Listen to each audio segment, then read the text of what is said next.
Não, mas a gente pode dialogar um pouco, André, não podemos? Mas claro que podemos. Estamos dialogando.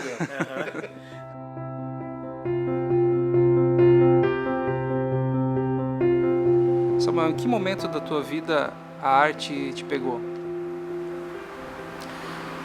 Ela me pegou quando eu tinha 18 anos e tinha um professor de literatura na escola. Ele não era meu professor, mas ele coordenava um grupo de teatro. E eu, por conta de alguns amigos, me chamaram assim, vai lá fazer parte do grupo. Eu entrei no grupo.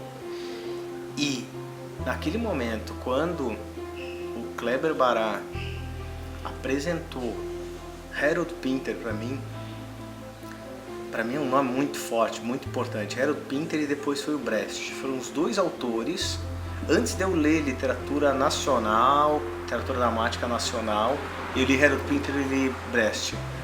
E com aquele professor mediando a interpretação da leitura e a gente montou Harold Pinter, montou Noite do Harold Pinter, eu senti assim, ó, tem alguma coisa aí que é muito potente, E quando eu apresentei, eu falei, mano, eu quero voltar a fazer isso, e isso é muito importante para mim. E eu vi que foi importante a apresentação para as pessoas que estavam ali, sobretudo porque um professor que eu admirava muito de geografia estava assistindo, e quando terminou a peça, ele caiu em prantos, chorando, emocionado de ter visto o espetáculo. E era uma coisa, e eu caí em prantos também. Eu chorei copiosamente, assim, junto com o professor ali depois. Então foi um momento, e não foi só eu, foi uma catarse meio do grupo, de chorar copiosamente por algo que tinha acontecido ali. Então aquele momento foi bem significativo, foi no segundo semestre do ano de 2000. E, bom, você está contando a história de um professor que te passou, de alguma maneira, isso, né? Que me oportunizou que essa vivência. Exatamente, te oportunizou. Você, em algum momento, já vivenciou o contrário? Você, como professor, passar isso para algum aluno? Olha, já, porque eu tive depoimento de aluno sobre isso.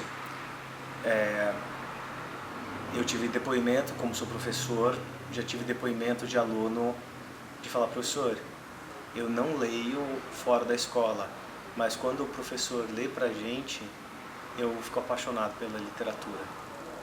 E pedir para que eu faça leitura, por exemplo, no encontro, né, da literatura, da leitura literária com os alunos, e também com o grupo de teatro.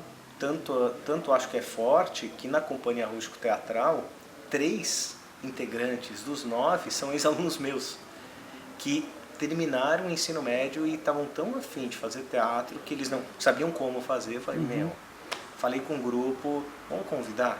E o grupo topou, vamos. O teatro não existia pra mim. O teatro não existia. Não era uma coisa... Eu lembro, escola ou alguma coisa eu assim? lembro que eu vi uma peça de teatro, que foi numa escola que eu estudava em São Paulo ainda, que foi o Alto da Barca do Inferno. E foi uma apresentação muito legal, eu lembro que eu achei muito legal, mas não entendi nada. Só que depois, como não houve preparação, um preparo do professor pra gente assistir, eu não entendi o que eram aqueles signos.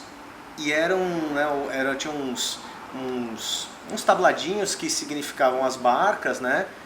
A barca que levaria pro céu, a barca que levaria pro inferno.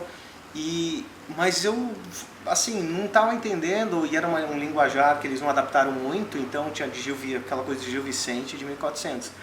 Mas depois, quando o professor chegou na sala e esmiuçou na conversa com a gente, eu falei, nossa, achei legal aquilo. Mas daí a me motivar a ir assistir um espetáculo é inimaginável. Realmente Só.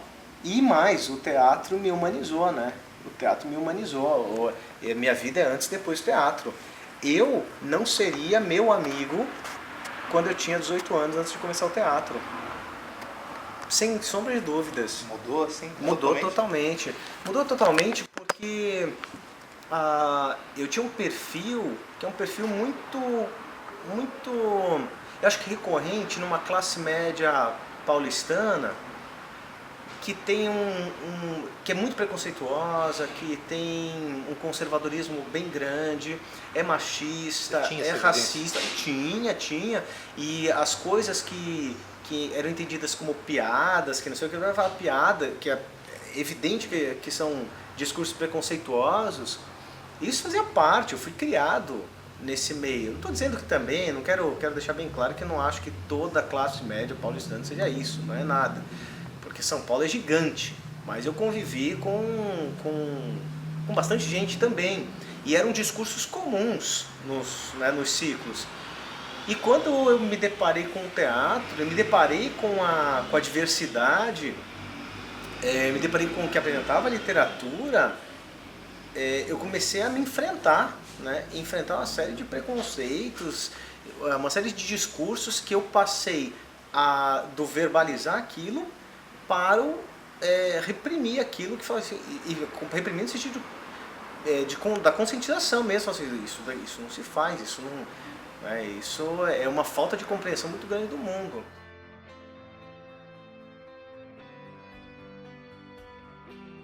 Isso para mim também é muito importante enquanto professor, porque eu muitas vezes lido com alunos que têm alguns discursos que são problemáticos, né, no sentido do preconceito, no sentido do racismo, da misoginia.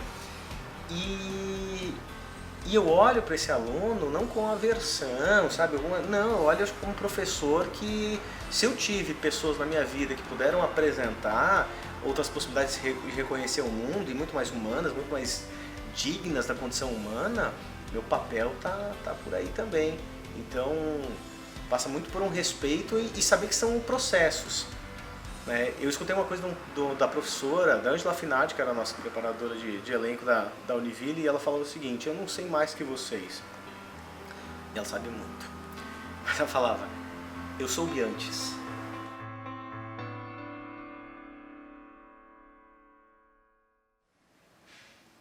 Ou depois a gente fala. Tá, eu vou pensar um pouco, porque não tem nenhuma frase que... Ah, não, tem uma frase, uma frase. O óbvio nunca é óbvio quando o óbvio não é dito. De novo, por favor. O óbvio nunca é óbvio quando o óbvio não é dito.